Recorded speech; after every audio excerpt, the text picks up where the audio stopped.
આ દેવી પૂજક સમાજ બેઠો જો કોઈ દાડો પારકી માતાને ઘરમાં દીવો ના કરે, દુનિયાના છેડે જાય પણ પોતાની માને કદાચ રાજી રાખીને જ રહે। અને આજે તે એમને એમનો પરંપરા અને રીતિ રિવાજો આખી દુનિયાના સમાજે બધા બદલી નાખ્યા, પણ દેવી પૂજક સમાજે અત્યારે એમના બાપ દાદાના રિવાજો ચાલી રાખ્યા છે। આની હું મેલડી આવું કહું છું।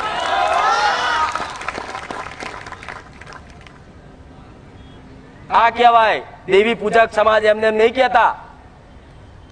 આજે એમની રહેણી કેણી પરંપરા બાપ દાદાની તોડી નહીં તો આજે તે કદાચ કોઈ વાઘરી છોકરાને લાફો મારી ગયો હોય ને તો એમની દેવી ચોટે અને 60 વર્ષે ન્યાય લઈને આવે। ભલે આવડું છોકરું હોય કે આવડો છોકરો હોય, ચમ ચોટે? ચમ 60 વર્ષે ન્યાય લઈને આવે? ચમ? એ માતા જો રહેતા હોય એવી રીત પ્રેમ ભાવથી, એવો પ્રેમ જોઈએ, એવો હેત જોઈએ, તારે તમારી જોડે તલવાર